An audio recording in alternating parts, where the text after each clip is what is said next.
Alright, the next thing I'm going to do is drill a hole right about here in the post. So the cord from the motor will go down the post and come out right here.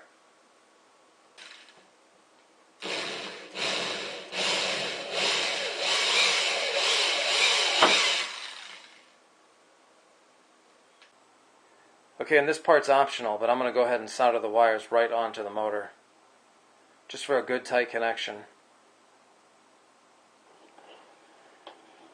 Okay, I've got the motor attached now, so we're just going to feed the wire through, and then we'll mount the motor right in there.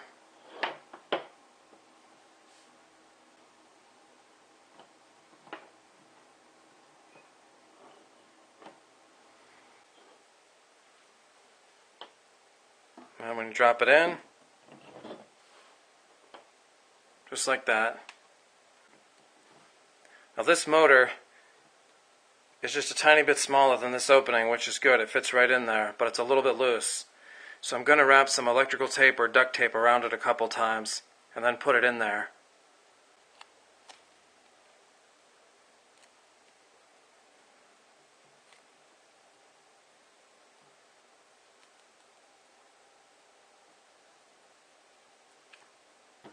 Now before you put it in there, pop the blade on.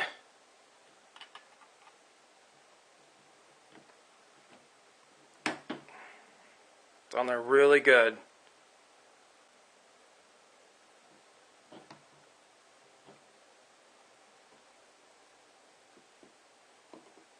Man, that's good. That's never coming out of there.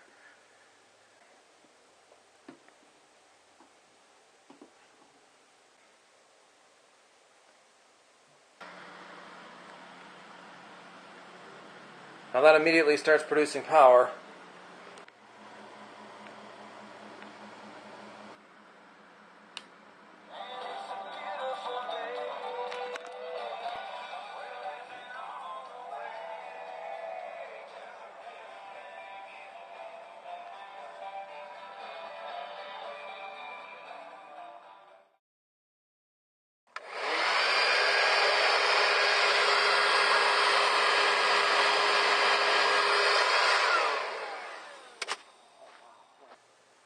Okay, just one last thing I wanted to show you.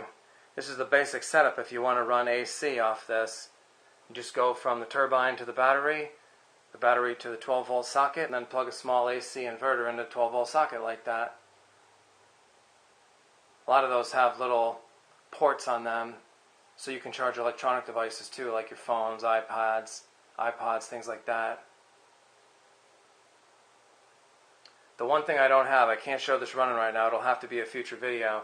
You do need a small charge controller to go between the turbine and the battery. You can't just do a direct connector, the battery just tries to run the motor. So a small charge controller going from the leads of the turbine to the battery. But once you get that, then you just go, you clamp on a 12 volt socket, and you can run things directly off that if you want to do 12 volt DC appliances or lights.